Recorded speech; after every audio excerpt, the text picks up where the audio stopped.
ரொம்பவே சுவையான ஒரு சில்லி சிக்கனை சாப்பிட்றதுக்குள்ள எனக்கு ஒரு அருமையான கடையை தேடி கண்டுபிடிச்சு வந்திருக்கேன். கடைக்கு வந்தோடனே கடைக்கு முன்னாடி நம்மள மாதிரி சில்லி வெறி பிடிச்ச ஒருத்தர் தாடியை சொரிஞ்சுக்கிட்டு இருந்தாரு. அப்பவே தெரிஞ்சிருச்சு மக்களே, இந்த கடையில சில்லி கண்டிப்பா நல்லா இருக்கும்னு. உண்மையா மக்களே, இதெல்லாம் கோடு வேடு. சில்லி கடைக்கு முன்னாடி தாடியை தடவிட்டு இருந்தா சில்லி சிக்கனோட டேஸ்ட் அருமையா இருக்குன்னு அர்த்தம். செக்கச்சவேர்னு இருக்க சில்லியை பார்த்தோன்னா நம்ம பசங்களுக்கு எல்லாம் வெறி முத்திருச்சு மக்களே. கண்டிப்பா இந்த கடையில சில்லி சாப்பிட்டே ஆகணும் முடிவு பண்ணிட்டானுங்க. இன்னைக்கு கண்டிப்பா இந்த கடையில சில்லி சாப்பிட்டே ஆகணும்னு முடிவு பண்ணி சில்லியை சொல்ல ஆரம்பிச்சிட்டோம். அதுக்கப்புறம் தான் பெரிய டவுட், யாருக்கிட்டையுமே காசு இல்ல. அப்புறம் நம்ம கோளாறு கிட்ட போய் கேட்க சொன்னாருன்னு. அவன் எந்த அழகுல கேட்கறான்னு மட்டும் பாருங்க. கோளாரனே சில்லி வாங்கிக்கோங்க, சில்லினே 500 ரூபாய்க்கு வாங்கிக்கோங்க. சில்லி 500 ரூபாய்க்கு வேணாம் தம்பி, 50 ரூபாய்க்கு மூடிட்டு வாங்க அப்படிங்கிற. ஒரு வழியா நம்ம சில்லியை வாங்கிட்டோம். படையப்பா ரஜினி பார்த்திருக்கீங்களா மக்களே? இப்ப பாருங்க, இவர் தான் படையப்பா ரஜினி.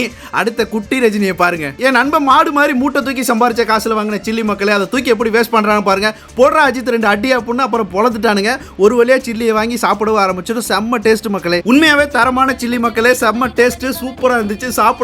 சாப்பிட்டுட்டே இருக்கலாம். நல்ல மொறுன்னு அப்படி இருந்துச்சு. நம்ம கோளாருக்கு கூட ரொம்ப பிடிச்சிருந்துச்சு. காரமெல்லாம் கரெக்டா இருந்துச்சு. அப்புறம் நான் எடுத்து சாப்பிட்டு பார்த்தேன், நல்லாவே பஞ்சு மாதிரி இருக்கு மக்களே. தரமான சில்லி, தரமான சிக்கன் சில்லியை நீங்க திருப்பூர்ல சாப்பிட ஆசைப்பட்டா இந்த கடை எங்க இருக்குன்னு பாத்தீங்கன்னா நம்ம சிடிசி கார்னர்லயே இந்த கடை இருக்கு. கண்டிப்பா வந்து பாருங்க, ரொம்பவே ஒர்த்தான ஒரு கடை மக்களே. மறக்காம ட்ரை பண்ணுங்க.